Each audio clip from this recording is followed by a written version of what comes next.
lead us off? Me? Yeah. I can't do that. Why not? I'm not the front man. Well, Bo's not here. Someone has to be the front man. Yeah, you, not me. I get too hyper when I'm the front man. Can we have Bo email us an intro for this? All right, let's see. Oh, I actually got one right here. Don't fuck it up. Your job's depending. Let's just start the review. Yeah, good.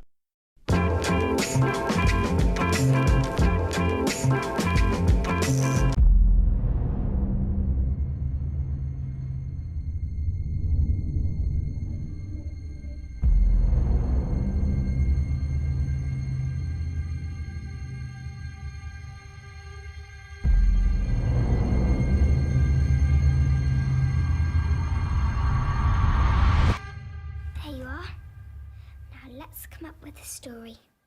Hello, everybody, and welcome back to Nerd Soup. I am Aaron, the Nerd Soup Monkey, along here with Teddy. Bo didn't watch Bly Manor, but we did, and we're going to review it. At least we're reliable, you know?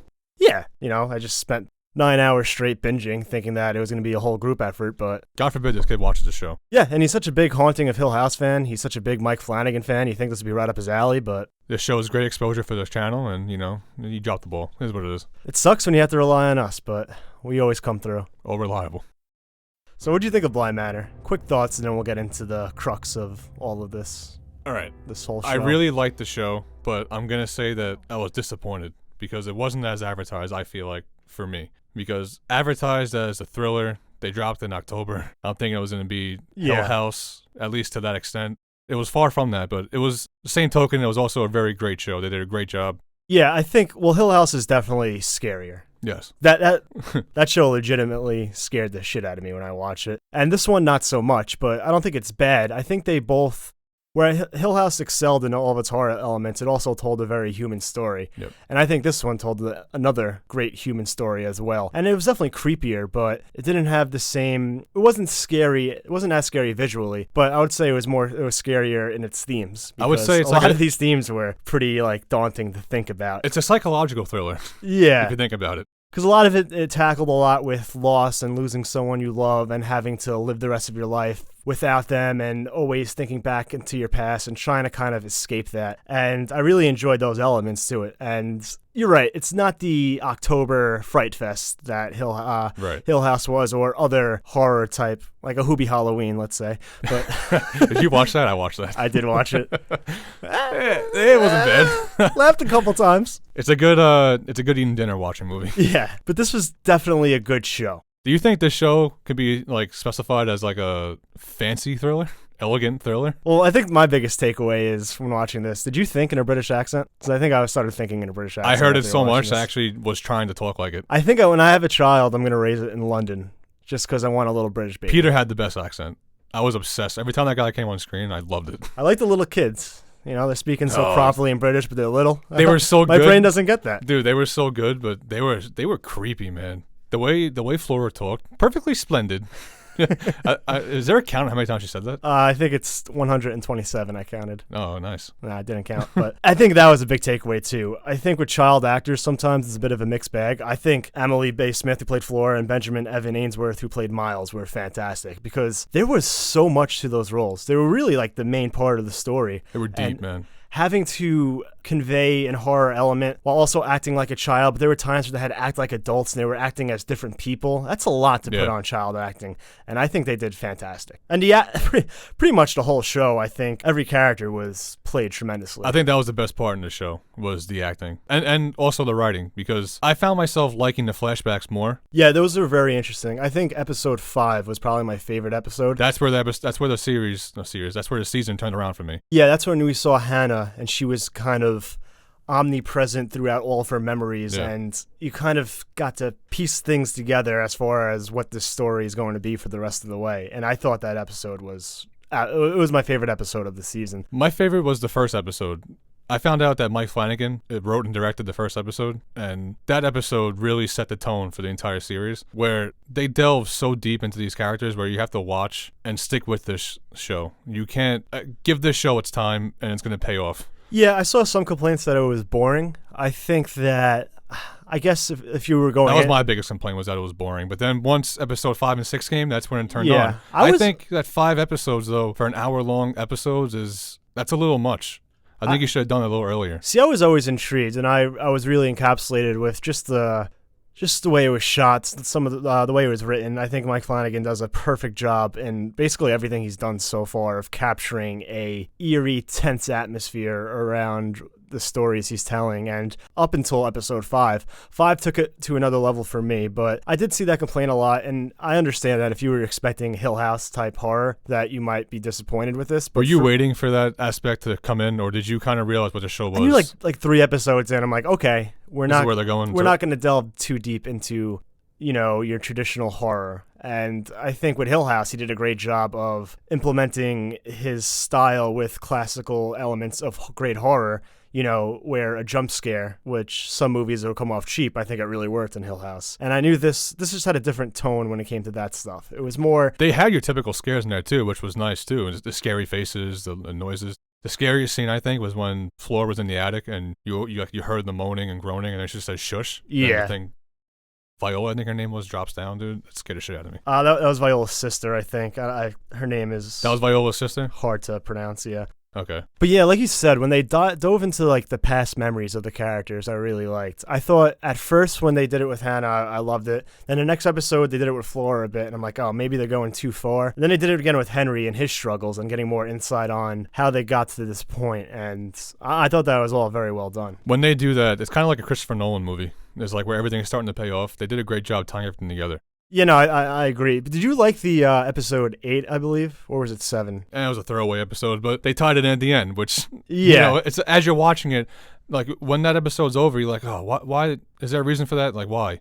And then they tied in the last episode. They tie it in, and I guess you need it, but it took me like 15 minutes, like the first 15 minutes, I'm like, oh, it's Theo. So then it took like 15 minutes for that to wear off, and like, all right, where are we going here? Yeah. Too much narration, I thought, and you needed it, but I think it could have spruced it up a little bit. It was definitely one of the weaker episodes of the season, but like I said before, it is something that pays off at the end. But yeah, just talking about like the characters and how I said it was such a human story, I think with Danny, with Jamie, Owen, and Hannah, that was the best part of this show. Yeah, having them all like they're working together. They built this relationship together. This show gave you the nice inside look on like, you don't really see the inside look on the ghosts or the ghosts that are haunting you. They made you feel for the ghosts and what they're going through and what they're seeing. Hill House did that too, where it's like the ghosts are kind of just misunderstood. They're stuck in this kind of hell, and they don't want to haunt you. They're just trying to vibe. You felt like that. You felt like that for Peter, and then it was like, oh no, he wants to do this to get back out and be a dick. I wish Peter was I don't think he was a bad character. I wish he was a more like a nicer character. I think they could have, the way they would have played that with Miss Jessel, where he was persuading me, man. Guy's voice is nice, man. I know. He is persuasive. I wish it was more of a true love story with them, and it was kind of heartbreaking at the end. But yeah, the scenes like when he grabs her and he berates her for tasting the batter. Dude, I wish he was like insane. I wish he was just like a normal, like good guy. And there probably was some of that. We saw at the flashbacks with his mother how fucked up his life has been. Yeah. So maybe you can sympathize him in that sense. And I guess you do get like he wasn't going to leave her. He just died before. So there is some things you learn later on that make you view him differently. But I think there was a chance for it to be a truly heartbreaking story between them, where this true love kind of, and their inability to live without each other caused him to kind of, kill her and then have her be stuck in this hell with him. Dude, it's so heartbreaking. That story is really, it's a really great story, man. They set the tone for, earlier I said that they set the bar for Hill House for horror. Now, people coming into this series, like I said, just think it's going to be a horror show. But now you add this anthology that it's not like we're not only going to do horror shows. Like we can do more. There's going to be more of these shows. Well, it was heartbreaking at times. These seasons. It was heartbreaking. I mean, and I talked before about the theme of like having to live without a loved one, or just not being able to be with a loved one. And you see that with Hannah and Owen, and with Danny and Jamie, and dude, with Peter and Miss Jessel. That last half hour, man. And with Henry and his sister's brother's wife. Yeah, that was... Yeah. It is what it is, but that last half hour with Danny and Jamie was like, it's heartbreaking. It truly was. I felt so bad for her, man. Did you pick up on who the narrator was? Or did it take you to the end to realize that was Jamie? You just realized right now? Yeah. I just found that out now. Now that makes sense. Yeah. Wow, dude. You know what? Wow, blew my mind. I had a thought, but I just thought, I don't know, I didn't think of it. I didn't think of that, no. What do you think she was doing at the end? Like looking in the bathtub, opening the door, and then the hand on her shoulder, still waiting for Danny to come back, even though I thought she was just, just reenacting it. Oh. I don't know. Now that makes so much more sense now. Wow. But yeah, I mean, Danny and Jamie's relationship was one of the best. Like, it took I think it was like episode 5 maybe is when we finally saw them connect on that level. And from there on, it was just, I mean, seeing the way it ended, and I kind of got a sense in the finale that it was going to be a very bittersweet ending where they couldn't be together, and that was heartbreaking. I was hoping that ghost just wanted somewhere to go. She didn't want to be in, purgatory anymore in Bly Manor. Well, for Danny too, I mean, this character, she's like, first of all, with the haunting of her ex-fiance. That's heartbreaking too, man. Yeah. Him going out the way he did. That kind of threw me off too. It was a truck's going 100 down the side street at night. Takes the guy out. He's been working all day. He's trying to get home. He's got a wife and kids to get to. Nah, man, you felt so bad. That first scene, when you see his eyes, yeah, that was scary. Like I said, the first episode, man, set the tone that it was going to be this kind of Hell House show. Yeah. And they went nowhere near it for the next 5 episodes. Well, after the second or third time, I was like, all right, what's this guy? Yeah, it got kind of boring. Yeah, it didn't really have the same effect. But when you got that backstory, it kind of added some context to those scenes. And the same thing kind of happened again, where now Viola was following her towards the end. But it's like these ghosts aren't haunting either. It's weird. Viola is. She's killing people. She's doing the most out there, and she makes the ultimate sacrifice at the end to save Flora. She lets the Viola inside of her. Are you doing that? 0 chance. I'm doing it. You gotta. I mean, it's a little kid. Here's the thing, though. At the end, when she starts seeing the ghost, she elects to kill herself, though. Is she doing it because she doesn't want to do it anymore? Or is the ghost back? And that's what I didn't get. Well, they say that, when she allowed Viola into her, that allowed all the spirits trapped in Bly Manor to go free. And then, but she was drawn back, and I guess she always knew that a time would come where she would have to go back. And I guess rather than have that presence at Bly again, she elected to kill herself, keeping Viola inside her and making sure that nothing else like that would ever happen again. So she makes multiple sacrifices through the season. And, poor girl. I mean, what a great character, too, just going into that situation. I think the only mishap she had is electing to play hide and seek in a haunted house. Oh, dude, that drove me insane. Play like Connect 4 or something. Is that the scene where the doll falls over? Remember that scene? Oh, no. That was a scene where she went downstairs to get Flora's doll, and then she walks out and the doll tips over in the basement. What did you think of the reveal of how the spirits are stuck there and they can kind of get their personal hell, which I think that's a fucking tremendous look on hell, going back to your worst moment every in your time life. Every time Peter was happy, he heard the knocking from his mom. Reliving it over and over and over again. Yep. That has to suck. It's clever, man. That's like there was a movie on Netflix. The name has slipped my mind. It's his hell. It's like he knows he's going to hell, so he can't leave the house anymore. So it's clever. They did it very well, and the build up for that was tremendous. What were they gonna do with Flora and Miles if they were able to go into their bodies and be them? Just be them. Well, I mean. In hindsight, it's pretty weird, but yeah, they're kids, but they're related. But they're out, man. They made it out of purgatory. That's pretty crazy. I guess you get to live again, but what are you gonna do? Marry your brother and sister when you get out of here? Move to America, like Peter wanted to do. I guess. New aliases. I guess at that point you would do anything to escape. And to reveal that Hannah was actually dead too was, you get the sense throughout the first few episodes, she's not eating, she's kind of spaced in and out, and then it's realized she's dead. And that story with her and Owen, I thought, another heartbreaking, fantastic characters. Yeah. Owen with his puns, he was just such a good guy. Hannah, everyday guy, everyday Joe, man. Yeah, and Hannah being that other kind of parental figure for the children, that in that relationship with them, I thought those two characters were fantastic, and they really added a lot to what the show was. And when she's talking about how she can't go to Paris with him, dude, I'm so sad. When they go back in time and delve deeper into these backstories, it just makes you respect these characters so much more. Getting the insight, it just feels so good as a viewer, getting the insight on the characters and knowing the reasoning why they're doing things. A good niche with this show was you thought you knew who was dead, but you didn't know who was dead. Any character could have been dead at any given time. maybe episode 2, I thought maybe everyone was dead and Danny was dreaming, but it turns out there were alive people in the house. And then the show just threw you off every second it could. Yeah, it's also too. It's like the real demons weren't in the house; they were with your past, and trying to escape that. And I don't know. It's not, like I said. It's not the visual horror. It's not the jump out and scare you. It's more of the horrors and the themes and what they touch upon. So when you think about all those things and what those characters are going through, it might not make you shout in fear, but when you think about it, it is a deep kind of subject to think about. Yeah, it makes you think about loss, man. Yeah. You don't. I feel like you don't find yourself thinking too much about death during life, No, And I try not to. Yeah, no, me too. But the show makes you think about death and loss. And real quick, going back to Flora and Miles, I did like, because when it was revealed that Peter was Miles. Yeah, Peter so kept going like, in and out on him. Thank God he's not a bad kid, because he was so nice and charming. I'm like, he's making moves on Danny. He's like, once you pushing people down wells. Once you see that happen, it's like then everything clicks. Yeah, it's such a satisfying feeling. When that happens, man, it's a great. Yeah, I love it. And I love the sense at the end where I think a lot of times an overlong kind of epilogue where they had when they left Bly can be too much, but I thought it was great getting to see Danny and Jamie happy together. Owen opening up his restaurant, and I love the scene too when they're talking about have they kept in touch with Flora and Miles, and they just forgot everything, and that kind of Owen I think reflects that.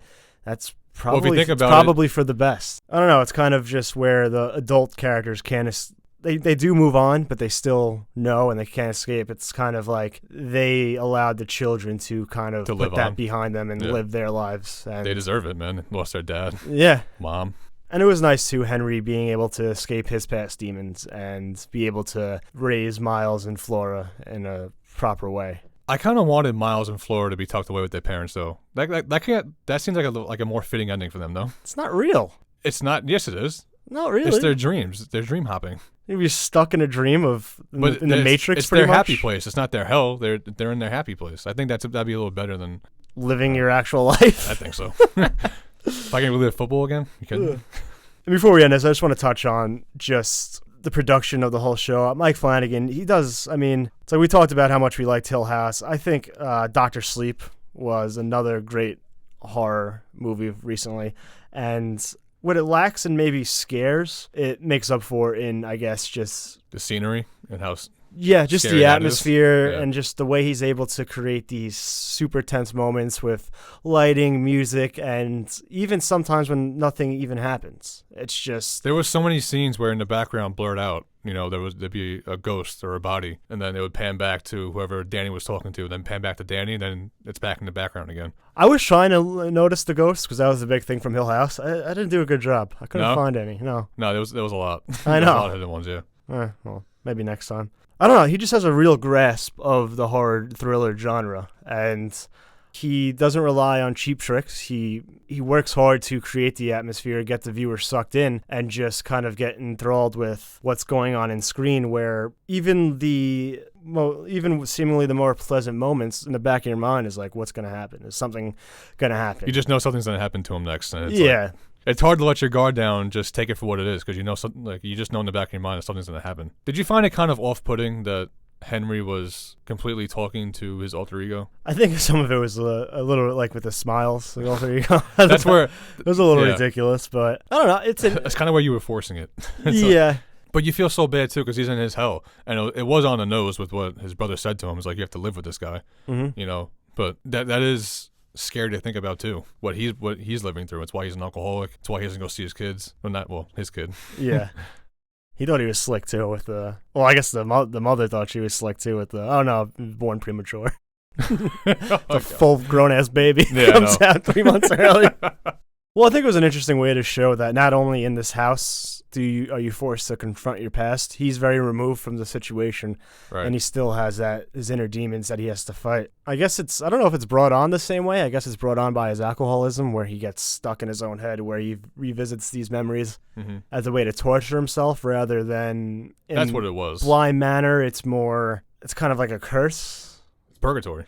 Yeah, even though he's alive, he still has to confront these demons. Even that setting, man, that mansion, the way they set the tone. Oh yeah, I mean, you need eerie, bro. Big mansion set, like not updated at all, an old mansion. Yeah. Throw a couple kids in there, and then It's some gonna ghosts. be scary. Yeah. Yeah. But all in all, it's different from Hill House, but some things are the same. Obviously, a lot of the cast members returning, and just Flanagan's touch on it. But Did you find yourself finding it hard to see these characters in a new role? not really. I think I came into it knowing it's anthology-like, kind of like American Horror Story. So no, it didn't bother me at all. I think it was fun to see some of the contrast, like especially with Peter and Luke from Hill House. Was there a standout, you think? I think Hannah was my favorite actor. Hannah Well, was character in this. fantastic. She played that character so well. The actor who played Owen, I thought he was very good, not only as just the kind of like dad figure, goofy, making all the puns, but even in some of the more emotional moments. And even when he has to play a different character as and imagine in Hannah's mind, you know, he kind of has those snaps and things like that. I thought he was fantastic. He seemed like the most relatable person in the show. Yeah, so those two I think were fantastic. And the children actors, like I said before, it's such a tough They job killed it. for them to, you know, Miles, when he's doing that monologue. Bro, how many monologues in this? There were a lot they of were monologues. Great. No, well, I said that in like a complimentary way, man. I think Jamie had the best one. See, I thought it was a good monologue. I gave you some more insight, but it just came out of nowhere and was Yeah. kind of it's like, oh, let's go on a walk and let me go on this Dude. long diatribe about Dude, my I said the fucked same up thing. family When life. Jamie started talking, I'm like, wait, did Danny ask her about it? What if she just said that like at the end? Like, Like, yeah, I went to prison oh yeah, too. but I forgot who asked. Yeah, I put 20 years in, and So that's my story. Yeah, I don't remember asking Jamie, can we just go to the goddamn pub? I'm freezing. Or after, like, when they finally cut back to the narrator at the wedding, just no one's there. Yeah, that would have been hilarious. I told you it's a long story. Yeah. Way to keep a crowd, though. Oh, yeah, compelling. I don't think it Kidding took 9 hours. Maybe she told it in 3. That's what I'm guessing. I feel like she only talked when we heard her voice. Yeah, but overall, I mean, like we said multiple times, very different from Hill House, but and the same a lot, because I think a lot of them both tackled very human stories and relationships and dealings with your past and kind of overcoming those things. And I think the show excelled at all those. And it was, like they said at the end, it wasn't a horror story, it was a love story. Yep. The bittersweet ending with Jamie and Danny, it's, you know, what she did saved her. And I guess Jamie, I think, knows that, but the price was that they can never be together again. It's the price of love, man. Yeah, and I feel like we didn't talk much about Jamie, but she was fantastic as well. Just she kind was. of like the The savior, kind of, I guess. She was just- the just- breath of fresh air for everyone. yeah. In the beginning, she's kind of, you know, she has like her comments. She's kind of, you know, she's the maybe like the Snarky remarks. wild card gardener, and then she's there for Danny at her lowest, and then they build that relationship, and more as the season progressed, that character just got better and better. And that relationship with her relationship with Danny was really the driving force behind a lot of the emotion that the show had. And I don't know, it excelled at all those elements. And I don't know if I would rate it. I think I like Hill House more, but Yeah, me too. I'd give this show an 8. yeah, I think I'll go like an 8.5, where Hill House maybe 9.5. Yeah. I see people liking it more than Hill House, too. I've been seeing some reviews and comments about it. Well, I've seen a Which lot is of fan surprising for cams, me. which I think in the modern era, that's how you know if your show succeeds, is the amount of fan cams it Right. inspires on Twitter. So in that department, Right. seems to be a monster success for Mike Flanagan and Netflix. So we'll leave it there. Any closing statements? I'm good. All right. Perfectly splendid. What was better at the outros? So I'm done. I just what am I Yeah, and what you're am I ready- going to say now? Ready I'm to cut done. it off. Yeah. So just cut it, guy. All right. Well, would you look at that?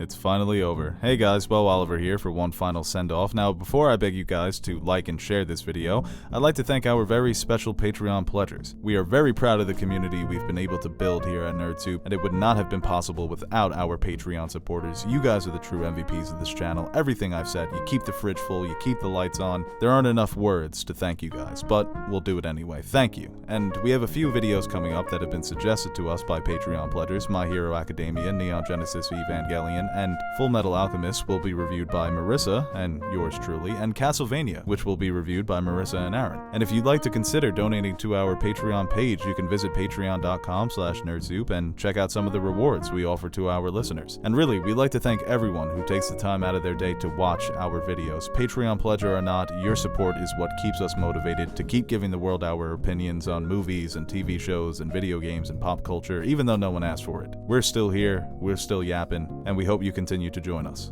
I'm Bo Oliver, and I support this message.